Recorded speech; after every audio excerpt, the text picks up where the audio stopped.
Assalamualaikum warahmatullahi wabarakatuh. Good morning, class. Welcome again in Language Assessment and Testing Development class with me, Ma'am Donna. So today we are going to discuss a new topic. But before that, let me ask you a question. How's your life today? Well, I hope that you are doing great and ready to learn something new because today we're going to discuss 5 fundamental principles of assessment based on these learning outcomes. Let's check them out. Here are the CPMK and sub CPMK yang akan kita pelajari hari ini. Well, class, let's recall back your memory when you were being a student in elementary school or perhaps high school. Did you ever have this kind of question? Have you ever done a test and thought, we never learned this in this class? So you think, sesuatu yang diteskan berbeda dengan apa yang kamu pelajari. Atau mungkin, have you ever felt that your score was different because someone other than your teacher marked your test? Sama-sama tesnya dan mungkin hasilnya tidak jauh berbeda, tetapi gurumu dengan guru kelas lain memberikan nilai yang jauh berbeda. Sehingga kamu berpikiran bahwa, guruku pelit nih. Or perhaps, have you ever studied just to get a good grade, not to really understand the lesson? I hope that's not you. Or have you ever felt that the test was too long and you didn't have enough time to finish it? If you have those kind of questions, perhaps your test did not meet the 5 fundamental principles of assessment. Because as a key part of the teaching and learning process, an assessment should meet 5 core principles. What are they? Yep, they are validity, reliability, authenticity, practicality, and washback. Well, let's discuss one by one. So what validity is? When we're talking about validity, we're talking about something that's supposed to measure. What does it mean by that? There are 3 types of validity. They are content validity, construct validity, and face validity. And the purpose is to ensure the test reflects the actual objectives of learning. So when we are talking about content validity, we are talking about the coverage. But when we are talking about construct validity, it refers to how well a test measures the theoretical construct or skill. And when we are talking about face validity, it talks about the appearance. Let's make it simply. So when we're talking about content validity, it talks about what should be learned. Jika kamu belajar about asking and giving opinion, so the test should have the clarity of the opinion. And when it talks about construct validity and it tests speaking, it means that the test should talk about the speaking criteria, for example, fluency or pronunciation.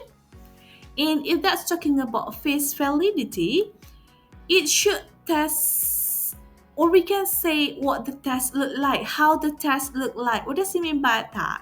If you are testing, for example, here reading, so it should test reading text. Or if the test testing speaking, so perhaps you can give the instruction about describe your favorite artist perhaps? Okay, so I think it's clear enough about validity. Let's go to the next point. It is talking about reliability. So it talks about the consistency of test results over time, different raters or versions, because it to ensure fairness and consistency in scoring. There are 2 types of reliability. They are inter-rater reliability and intra-rater reliability. What does it mean by that? If you're talking about different raters that should have the same agreement in making decision, so it talks about inter-rater reliability. So how to make it agreement or how to make agreement between 2 raters, they have to have a kind of scoring rubrics. What about intra-rater reliability? It refers to the consistency of scoring by the same rater over time when evaluating the same responses. So when your teacher score you, even though that's the same task in different day, for example, Monday and Thursday, if the test has the same result, means the test is reliable. I mean, if the score has the same result, so the test is reliable. The next point, authenticity. What is that? It is the degree to which test tasks reflect real-life language use because it makes assessment meaningful and engaging.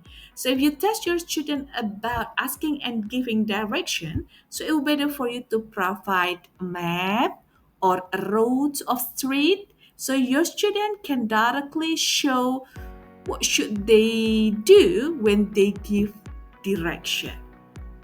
The next point is practicality.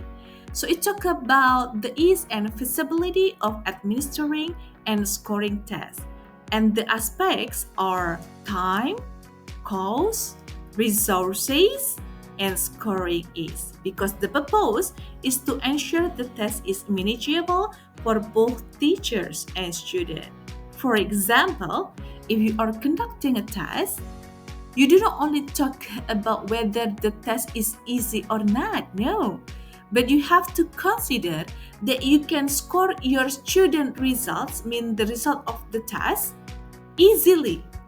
Not takes too much time, but you can do that easily. Or perhaps it doesn't need a lot of money or not expensive.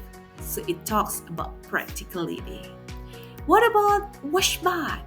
This is very important thing because it talks about the effect of testing on teaching and learning. A good test should provide positive pushback because it can encourage meaningful learning behaviors. Well, class, so those are my explanation about 5 fundamental principles of assessment. If you follow those principles, I do believe that you can design a good task.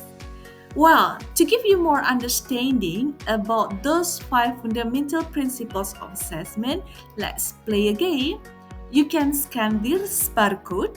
Well, again, you can scan this barcode and click play, then answer the question. To check the result, just click again and you can choose whether your answer is true or not. Happy working! Well, class, before we end this class, let's ask you to sing a song. Do you like to sing a song? I hope so, because this song is familiar to you. It talks about assessment. Let's see. Okay, I will play the tone and try to guess what the song is.